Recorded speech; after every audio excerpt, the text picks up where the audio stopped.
It's becoming a fact of life that we live in a fire environment. Fire has been a piece of the environment, not just in Kittitas County, but the entire east slopes of the Cascades for hundreds of years. And what has changed is that people have out-migrated from the cities. They want to go out into the forest and the rangelands for a sense of place and the opportunity for peace and quiet. Well, with that comes the risk that at some point we have very dry conditions, we have very volatile conditions, and we live in a very windy place.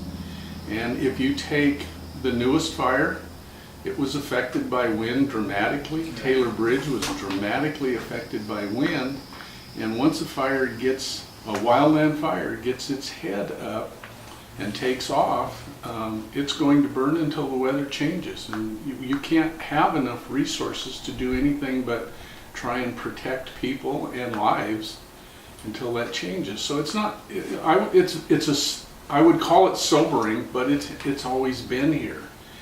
We still have hundreds of thousands of acres in Kittitas County at risk for another wildfire, whether it be lightning or a vehicle accident or a down power line.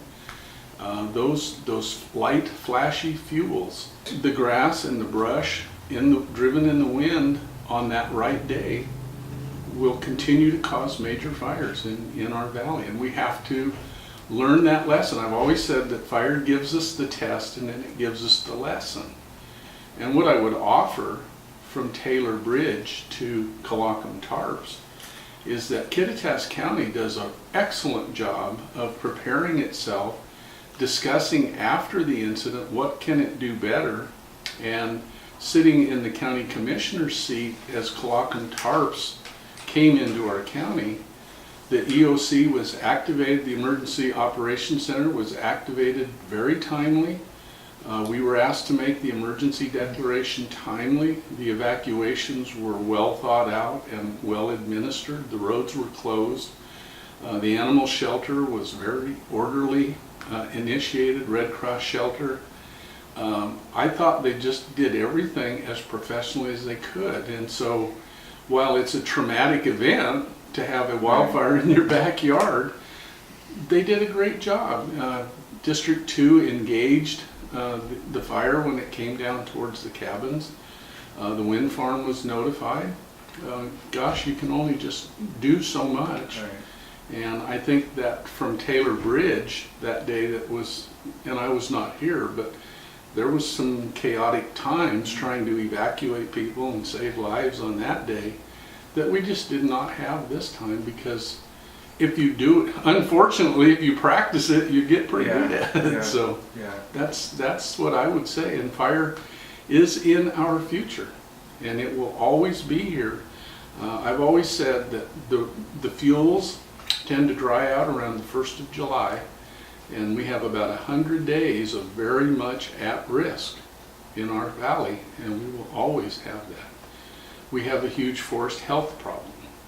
The forests are being eaten, and those forests are very volatile, and that's what we saw on Table Mountain. And bugs. Yeah, and so with the insects, disease, the collapse of the forest, that we're also at risk in the forest for major fires that will originate up there and come down into the valley in the wind. It is what we have, and it's all over the West. Not just here, yeah, we continue to learn. But people move, and will continue to, out into the wildlands because they get a sense of place. And everyone enjoys having some property, but with that comes the responsibility to continually think that in July they'll be at risk, right, and plan for that. And I think that's the next phase for us.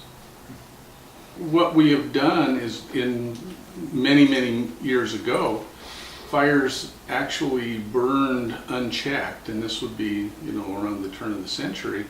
So when the fire started, there was no people to be in its way, and some days it burned hot, some days it just creeped around, and it created a mosaic of various fuels that just did not allow for large fires.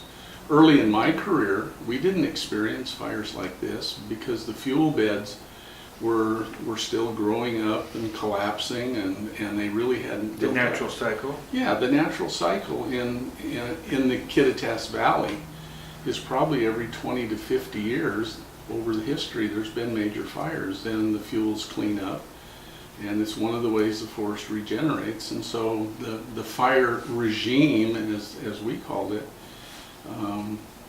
is still there.